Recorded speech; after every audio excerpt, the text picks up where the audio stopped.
This Torah class is brought to you by TorahAnytime.com. Rabbi Glatstein. In 1834, at the bar mitzvah of his son, Reb Shimon Sofer, the Chassam Sofer posed the following question. What is the very first mitzvah that a bar mitzvah boy fulfills upon becoming a bar mitzvah?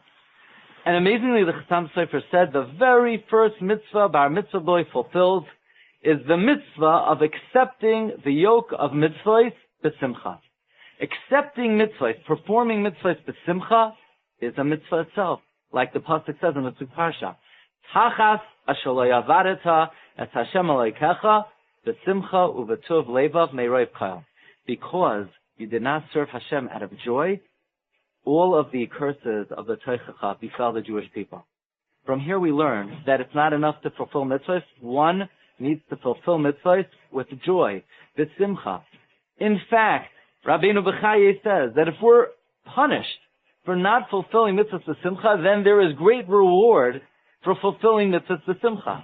And one is rewarded not only for the actual mitzvah itself, one is also rewarded for the joy that one engenders while one is performing the mitzvah. The question is, what entails more reward? The performance of the mitzvah itself, or the joy one has when performing the mitzvah?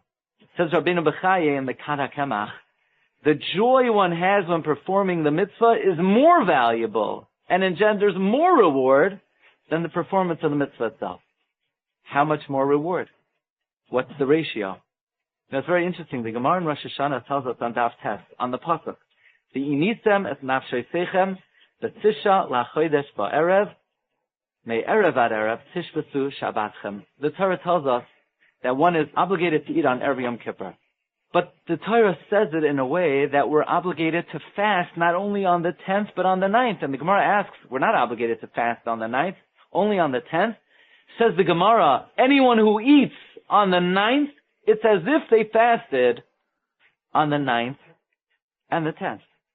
Now, why is there a mitzvah to eat on Erev Yom Kippur? Rabbi Meir explains that fasting and observing Yom Kippur is a mitzvah. And like all mitzvahs, we have to observe it b'simcha. So it requires that we have a Suda, that we have the opportunity to fulfill Yom Kippur. Obviously, you can't have a Suda on Yom Kippur itself.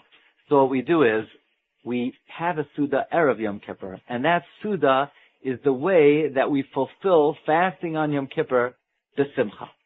Now, that means, for the Simcha of eating on Erev Yom Kippur, the Gemara considers it like you fasted 2 days. And for fasting, you've only fasted 1 day. Which means that for fulfilling a mitzvah b'simcha, you get double the reward for fulfilling the mitzvah b'simcha than for the mitzvah itself. Here we are, only a few weeks before Rosh Hashanah. We're trying our best to try to amass as many mitzvahs as possible, to tilt the scales in the favor of our zechus and in the favor of our merit. Do we have enough time to fulfill enough mitzvahs to tilt the scales? Well, here is an easy way to double our earnings with the mitzvahs we're already performing. If we could muster and engender simcha while performing the mitzvahs we do anyway, then we literally are doubling the value of our mitzvah. So aside from the mitzvah itself, the simcha itself doubles the value of the mitzvah.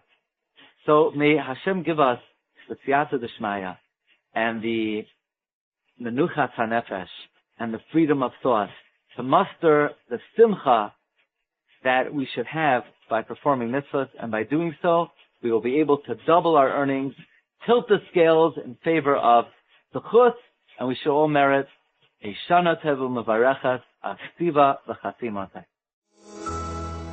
Satz ma Hana Eir Chavaydem in schickt es warten. Schreibt doch an für die tägliche Inspiration. 848-525-5797.